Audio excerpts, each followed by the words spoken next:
Hello everyone, welcome back to our channel Journey to Fluency.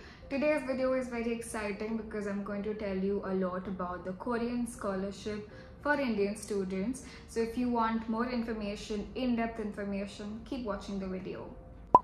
Korean Government Scholarship, also known as the Global Korean Scholarship, the GKS Scholarship, it's created in order to give Indian students an opportunity to complete their higher studies in Korea. And in this video, I'm going to tell you how to apply, who can apply, when to apply, the whole process of the application of this particular scholarship, what to keep in mind, and the most important, the FAQs which we received. A lot of questions that we received on this video that we had made on both of these videos, particularly the Indian student asking questions about their application or everything related to it. So stay tuned till the end. I will try to address most of them. There are undergrad programs which are available for the students, and of course masters and post-graduation programs as well. What all is covered or assured in this scholarship that you get, the amount, the fees, everything I've already mentioned in this previous video. So if you want a brief of the scholarships, what scholarships are available or what universities provide these scholarships, you can check this video with what allowance is covered, what all is included in the scholarship, the flights, the fees, the stay, all of it I have mentioned in this video. Now talking about how to apply for the GKS scholarship, there are two tracks in which you can apply. One is the university track and the other one is the embassy track. Now these two are the process in which you can apply for your GKS scholarship. So the first one is the embassy track. In this you can download the form from their website and submit it to the Korean embassy in New Delhi if you are from India. The application process usually involves submitting your documents, the required forms that you have to fill in. The successful applicants depend on your documentation, how you apply, the documents that you have applied, especially the letters that you have to apply. Based on this, there are certain applicants which are selected and recommended to the National Institute for International Education in South Korea. The whole process of what documents are required and how you need to submit these documents is very well explained on their website itself. Leave the link in the description below. You can check according to the graduation program that you're applying, what documents you need to submit. It's very well explained and given in their website itself, so you don't need to look anywhere else on any other videos or anything. Just go through their website really well. There is also a certain deadline that you have to follow when you are applying through the embassy track. Deadline of submission, deadline of applying is mentioned again on their website. It's usually in the start of the year. The next one is the university track. Now university track is basically you are applying directly to these universities which are providing the GKS scholarship to you. So you are directly applying to these universities. Also, one thing to keep in mind is you can only apply to one university at one time. So you have to see that you are fulfilling the requirement of whatever university you want to apply, because you only can apply to one university. You must fulfill the requirement that the university is looking for, and it depends on each university what is the requirement that they have. And then this university will select specific candidates and then provide these specific candidates to the NIIED for their final approval and then grant you the scholarship.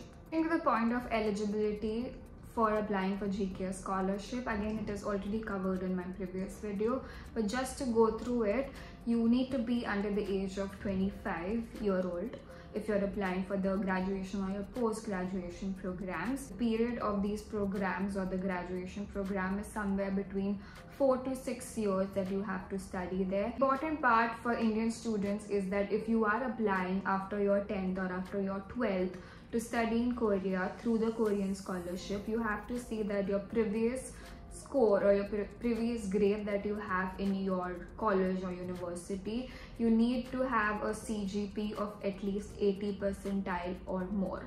This is very important, and you have to maintain this 80 percentile throughout your degree courses or the previous courses you did. It is just not your last semester that you need 80 plus, but you need it in all your semesters.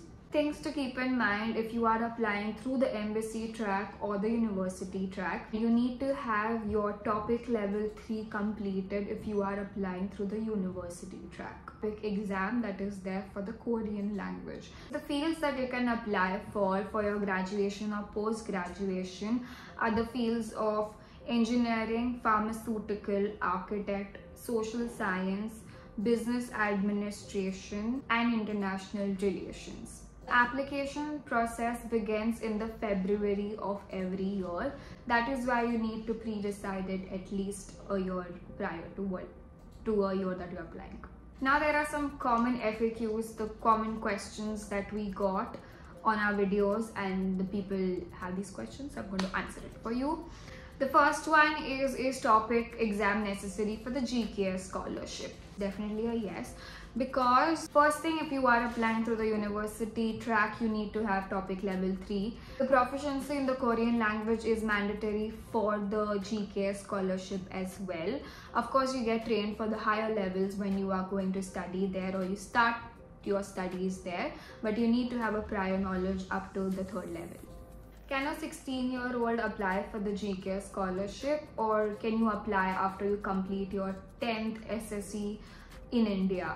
So if you are fulfilling the requirement of being under the age of 25-year-old, as long as you're fulfilling the requirement of these specific universities that they have.